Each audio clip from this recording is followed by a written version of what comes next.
হযরতুল আল্লাহ আলহাজ রিজাউল করিম সাহেব, ওনার আব্বাজান, ওনার দাদা। 1970 সালের নির্বাচনের আমি ইতিহাস পড়েছি। 70 সালের নির্বাচনে ওনার দাদা যান সেই দিন আওয়ামী লীগের বিরুদ্ধে, আওয়ামী লীগের কথার বিরুদ্ধে ওনাদের পারিবারিকভাবে লঞ্চ, এই লঞ্চ দিয়ে বরিশালের প্রত্যেকটা অঞ্চলে আওয়ামী লীগের বক্তব্যের বিরুদ্ধে উনি বক্তব্য দিয়েছেন। তারই দ্বারে দায়িত্বতা ধরে আজকে ইসলামী আন্দোলন প্রতিষ্ঠিত হয়েছে। আজকে যারা আমাদেরকে 2024 সালে দুর্নীতিবাজ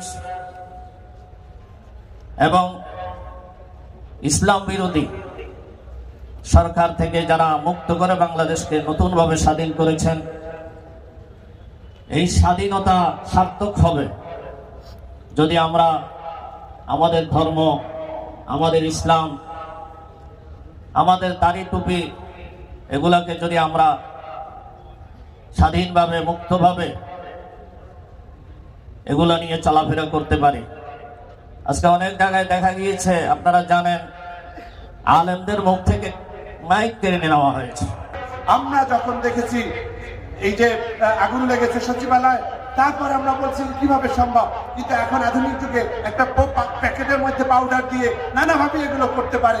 আমাদের যে কোনো মূল্যে যদি ওদেরকে কঠোরভাবে প্রতিহত করতে না পারি, আমাদের এই 2000 শহীদ, 50,000 আহতদের এই রক্ত কিন্তু বৃথা যাবে, এই রক্ত বৃথা যেতে দেওয়া যাবে না।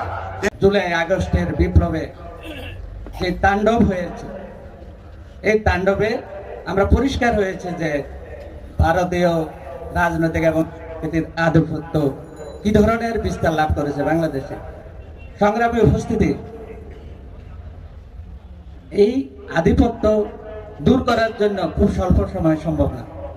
আমি মনে করি আমাদের সর্বশেষ যে দুইটি কথা, কল্যাণ রাষ্ট্র প্রতিষ্ঠা এবং জাতীয় ঐক্য, সামমেল্লায় আল্লাহ হাতে দোয়া চাই যেন আল্লাহ রসুল নারাজি নয় মতো এরকম কাজ আমরা করিবে চেষ্টা করবো ইনশাআল্লাহ।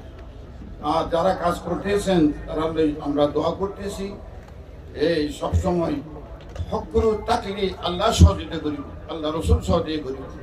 প্রত্যেক কাজ করার সময় তাকে দুরূদ শরীফ করে কাজ করা শুরু করিবেন, ইনশাআল্লাহ এই কাজের মধ্যে আল্লাহ কামিয়াবি করবে। নামাজ আদান হয়ে গেছে, আমি শেষ করছি।